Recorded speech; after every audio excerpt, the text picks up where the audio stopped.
एक समय की बात है, एक विशाल जंगल में दो हाथी रहते थे। एक हाथी का नाम गजराज था, जो बड़ा और शक्तिशाली था, जबकि दूसरे हाथी का नाम लघु था, जो थोड़ा छोटा और कमजोर था। लेकिन दोनों में गहरी दोस्ती थी। वे हमेशा एक दूसरे के साथ रहते, खेलते और घूमते थे। जंगल के अन्य जानवरों को देखकर लगता था कि इन दोनों की दोस्ती बहुत अनोखी और सच्ची थी। गजराज के पास शक्ति और बल था, लेकिन लघु के पास समझदारी और विवेक था।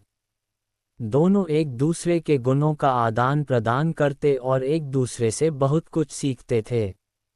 गजराज को लगता कि लघु की छोटी कुशलताएं और चतुराई उसे बल से कहीं ज्यादा मदद करती हैं, जबकि लघु गजराज की ताकत को देखकर यह समझता था कि कभी-कभी एक मजबूत दोस्त की जरूरत भी पड़ती है। एक दिन जंगल में एक बड़ा संकट आ गया। जंगल के राजा शेर ने आदेश दिया कि सभी जानवरों को उसके पास उपस्थित होना होगा, और जो नहीं जाएगा उसे सजा दी जाएगी। शेर का आदेश सभी पर लागू था और सभी जानवर डर के मारे डर रहे थे।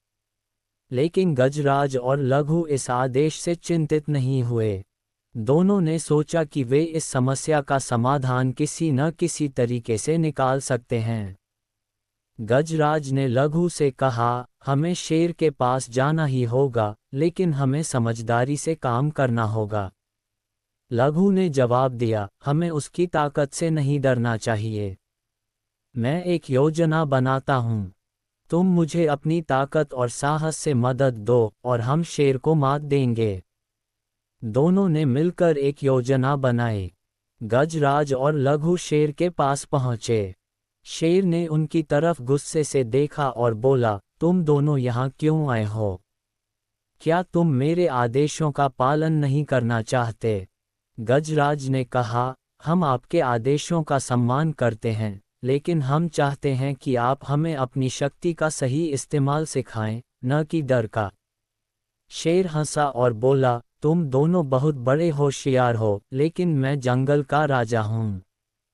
तभी लघु ने गजराज को इशारा किया और दोनों मिलकर शेर के सामने एक शानदार प्रदर्शन किया, जिसमें गजराज ने अपनी ताकत से पेड़ तोड़े और लघु ने चतुराई से एक रास्ता निकाला जिससे शेर की नज़रें भ्रमित हो गईं। अंत में शेर को एहसास हुआ कि दोनों हाथी सिर्फ ताकत से नहीं, बल्कि समझदारी से भी काम कर सकते हैं। उसने दोनों को सम्मान दिया और कहा, तुम दोनों की दोस्ती और बुद्धिमानी को देख मैं बहुत प्रभावित हुआ। इसके बाद जंगल के सभी जानवरों ने गजराज और लघु की दोस्ती को आदर्श माना और दोनों के बीच की सच्ची दोस्ती की मिसाल दी। इस कहानी से यह सीखने को मिलता है कि दोस्ती केवल बल और ताकत से नहीं, बल्कि समझदारी, विश्वास और एक दूसरे की मदद से भी बनती है। नैतिक शिक्षा। सच्ची दोस्ती में एक दूसरे के गुणों की कद्र करनी चाहिए। ताकत और समझदारी दोनों का मिला-जुला होना किसी भी मुश्किल का हल हो सकता है। ChatGPT can make mistakes. Check important info. प्रश्नवाचक चिन्ह।